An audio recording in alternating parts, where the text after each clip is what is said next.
Makna al-jumu'ah itu saling memerhatikan di antara yang kumpul itu. Jadi bukan sekedar datang berkumpul ya dan menyampaikan persatuan, tapi saling memperhatikan satu dengan yang lainnya. Itu dipraktekkan di zaman Nabi. Baik itu dalam konteks teman-teman sekalian ibadah, ya di hari Jumat datang gitu kan. Datang ibadah gitu. Bukan sekedar datang tapi saling melihat siapa yang datang, siapa yang hadir dan di sini, dan mempraktekkan makna ketiga. Datang kumpul dengan rakaat, yang kedua saling memperhatikan, yang ketiga ini yang paling indah, ya saling melengkapi dengan melihat kebutuhan setiap orang yang datang. Ini hebatnya. Ya jadi Jumat di zaman Nabi itu ketika turun ayat dipraktekkan ya beberapa masa setelah itu, karena nggak langsung dipraktekkan ketika surat ini turun, nanti baru dipraktekkan di awal-awal perjalanan hijrah ke Madinah. Ya nanti kita akan lihat yang pertama menginisiasi, ada yang mengatakan Mus'ab bin Umair, ada yang mengatakan Abu Umamah pertama kali mengumpulkan orang-orang atas perintah Nabi untuk mempraktekkan ibadah Jumat. Tapi esensinya dipakai. Apa di antara esensinya? Gak ada terjadi di zaman Nabi orang datang misalnya untuk berkumpul khususnya Jumatan, sholat Jumat, kecuali mereka mengenal siapa yang di sampingnya dan mereka tahu ini butuh apa. Jadi solusi. Yang lapar dapat makanan, yang haus dapat minuman, yang kurang pekerjaan dapat relasi untuk bekerja. Sampai ada seorang teman-teman, satu sahabat ya, yang datang dari jauh. Ya, datang dari jauh. Jadi dia bukan orang Madinah. Jadi saat Jumat nih relatif stabil dipraktekan, ya itu di fase Madinah itu paling stabil, karena ketika hijrah itu paling mudah menunaikan ibadah Jumat dan seterusnya. Jadi ayat Jumat itu turun sesaat sebelum hijrah, dipraktekkan di awal-awal hijrah di perjalanan, ya kan? Nah, kemudian nanti stabilnya saat Nabi hijrah ke Madinah itu stabil dipraktekkan menunaikan sholat Jumat secara stabil, secara konsisten, ya kan? Nah, yang paling menarik nanti ada seorang sahabat dari Gotofan. Gotofan itu satu suku wilayah di luar Madinah pada saat itu, ya. Namanya Sulaik al-Ghatafani.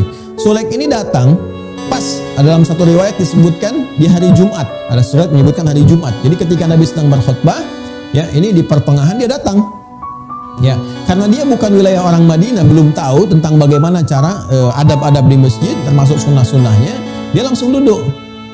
Ya, maka Nabi kemudian menyampaikan satu kalimat bersifat umum. Nah, ini bagusnya nih. Jadi kalau ada seseorang yang belum tahu, ya terus kita sedang mengajar atau jadi guru atau Anda menjadi pejabat misalnya di perusahaan, ya jangan menyinggung langsung ke orangnya. Kalimatnya halus Nabi, dibuka dengan kalimat umum. Maka kata Nabi mengatakan, idza dakhala ahadakumul masjida fala yajlis hatta yusalli rak'atain. Jika kalian masuk ke dalam satu masjid berniat untuk i'tikaf, untuk duduk keperluan tertentu, ya, untuk ibadah misalnya, menunggu waktu sholat dan sebagainya, maka jangan langsung duduk, ada sunnah sholat 2 rakaat terlebih dahulu. Itu yang kemudian kelak disebut dengan tahiyatul masjid. Ya, kelak disebut dengan apa? Tahiyatul masjid.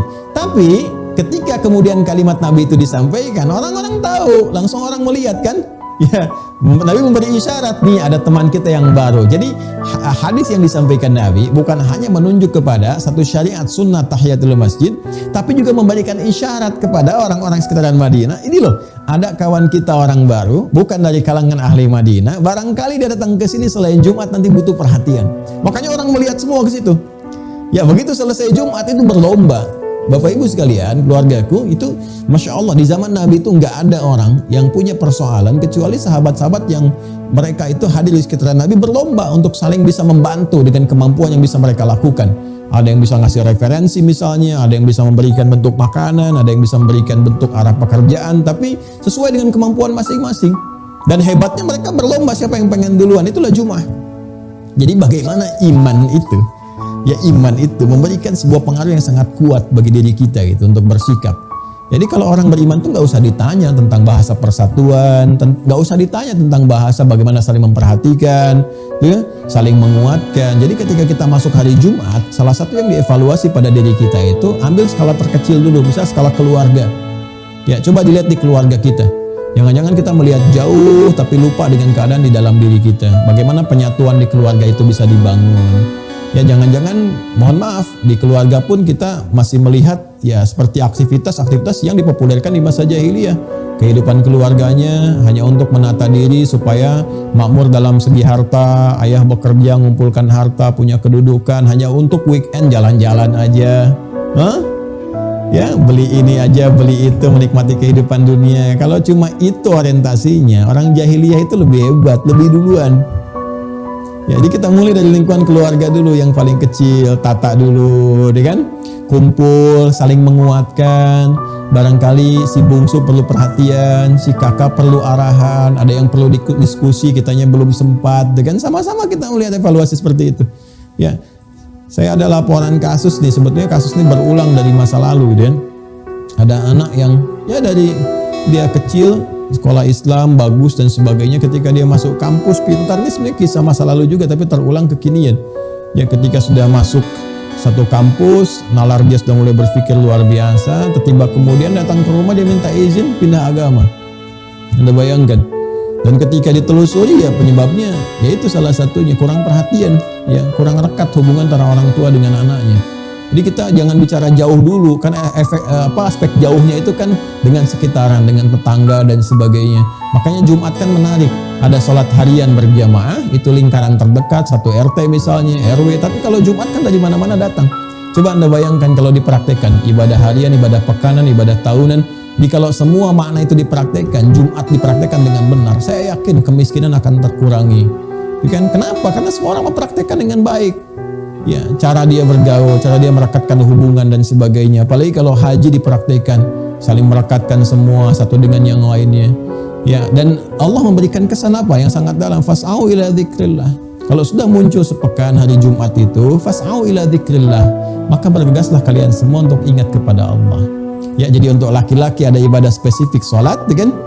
Tapi semua diminta oleh Allah, baik laki-laki ataupun perempuan, coba ingat zikir kepada Allah. Ternyata ini bagian kedua terakhir yang ingin saya sampaikan sebelum masuk ke keistimewaan. Kita sejarah Jumat sudah tahu tadi. Ya, sekarang syariat Jumat juga muncul, ya sudah disampaikan. Nah, yang paling menarik ketika Allah Subhanahu wa taala menyampaikan lewat ayat ke-9 ini, fas'au ila dzikrillah, bergegas untuk ingat kepada Allah, zikir kepada Allah. Ternyata Allah memberikan kesan evaluasi kepada kita. Pada kita semua tanpa kecuali.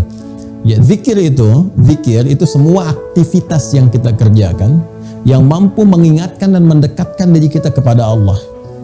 Ya, kita ingat Allah, zikir. Ya, zikir dan mendekatkan. Jadi bukan sekedar ingat tapi membangun kedekatan dengan Allah. Jadi kalau kita berzikir gak membuat kita dekat, maka ada yang kurang sempurna dalam zikirnya. Jadi bukan sekedar kita mengingat, ya, dalam konteks misalnya kita membaca sesuatu, ingat tapi gak membuat kita dekat. Nah, ini ada yang belum sempurna. Bukan salah, ya, sekali lagi bukan salah. Ya, dia dapat pahala dengan kalimat sesuai dengan niatnya, tapi manfaat dari situ belum sempurna dia dapatkan. Ya, misal semua kegiatan yang mendekatkan kita dengan Allah, kalimat thayyibah, ya, kalimat thayyibah, subhanallah, alhamdulillah, Allahu akbar, itu zikir namanya. Ya, Quran surah keempat An-Nisa ayat 103. Fa idza qadaytumus salata fadhkurullaha qiyaman wa qu'udan wa 'ala junubikum. Kalau Anda telah tuntas mengerjakan salat, maka berzikirlah kepada Allah. Makanya setelah kita salat kan berzikir, kan? Ya, untuk melengkapi, jangan-jangan saat sholat kita nggak ingat Allah. Ya, saat sholat itu kita ingat pekerjaan, kita ingat jemuran, kita ingat handphone, macam-macam. Dalam sujud ingatnya yang lain, maka yang kurang-kurang itu dilengkapi setelah itu dengan zikir. Ya, untuk membuat diri kita itu, karena bedanya orang sholat dengan yang belum sholat, setelah sholat itu ingat Allah. Makanya disebut sholat. Ya, seakar dengan kata silah, wusul, sampai, terhubung. Ya, bermakna doa, yaitu doa. Doa itu kenapa disebut doa? Karena saat berdoa kita terhubung dengan Allah. Harusnya setelah sholat itu kita punya hubungan yang baik dengan Allah, terhubung, ingat, merasa dekat. Kalau terhubung dengan Allah, terjaga diri kita. Ya, nggak mungkin pulang dari Jumatan habis sholat tertukar sendal. Nggak mungkin. Kayaknya punya saya nih. Oh, ini mirip-mirip dipakai, padahal ke masjid nggak pakai sendal misalnya. Apalagi ngambil kotak Jumat misalnya, kan? Sama, Anda pulang dari situ kan setelah Jumatan kerja lagi ke kantor. Nggak mungkin nulis, teman-teman sekalian, ngetik kelebihan 0 misalnya, kelebihan angka. Ya, atau menempatkan sesuatu tidak pada tempatnya. Nggak mungkin, mustahil. Kenapa? Karena sedang terhubung dengan Allah. Ya, nggak mungkin memperhatikan yang haram. Nggak mungkin suami melihat kepada yang haram yang bukan mahramnya. Ya, nggak mungkin istri juga melihat kepada yang haram yang bukan mahramnya dan sebagainya. Ya, jadi semua kalau sudah terhubung itu baik. Nah, itulah zikir. Ya, selain itu apalagi misalnya doa itu disebut zikir. Quran surah ke-7 misalnya Al-A'raf ya, ayat 205 itu.